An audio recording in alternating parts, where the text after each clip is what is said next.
Yeah. So, I mean, the easy answer is that I started watching Joe Rogan years ago, in What year? Do you remember? Yeah, I do. Probably 2014. 2013. I listened to him probably end of 2012, early 2013. Okay, I'm probably maybe a year after that, somewhere in that realm. Like high school to me was a blur and a haze, so I don't no pun intended there.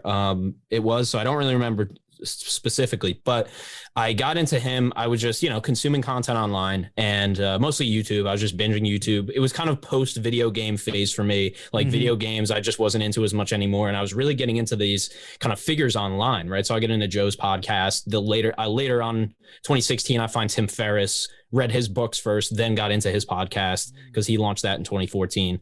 So, those kind of guys, the Joe Rogans, Tim Ferriss, Tom Bilyeu, Impact Theory, there was some other ones in there too that kind of stopped and started. But, that's how I found the medium. And then in 2018, I launched my podcast. So the context for that is I was just obsessed with podcasts. I really liked the medium and I love talking to people and I always wanted one, right? It's like most people start is like, oh, I think it's cool. Let me try it, you know? And then some people end up actually trying it. And then some people end up trying it and then continuing and actually pursuing it. So I was just in that camp.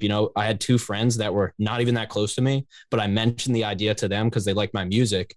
And they said, yeah, we'd listen to it. So I'm like, all right, cool. I have 2 listeners guaranteed. And I released my first 2 episodes, just me talking to the camera, and they got, few hundred views. And I'm like, that's more than enough to keep going there. And not like I was looking to monetize, or I don't care really about the numbers at all. But, it just from there, I met a guy in college and he worked at FedEx. FedEx paid for his college. Then he quit. So they just paid for his school and then he quit. And then he made 6 figures on the stock market. So I'm like, in like a year, right? And this dude's like 20 years old. Yeah. So I said, I got to interview this guy, right? So I said, on a whim, I changed it to an interview show on the 3rd episode.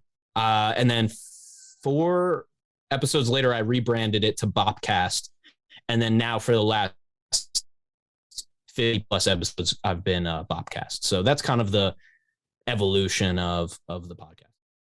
That's the end of the clip. Another origin story in the books. One of my favorite questions to ask one of my guests, how'd y'all get started? Because it's a simple question that always has a different answer. And I want to hear your answer to how you started your podcast on this podcast, the Ambiguous Podcast Solution. Shoot me an email, will@apspodcast.com. Everything is in the description down below. Go check out this full podcast at ambiguouspodcastsolutions.com and find out more about what we do at ambiguouspodcastsolutions.com.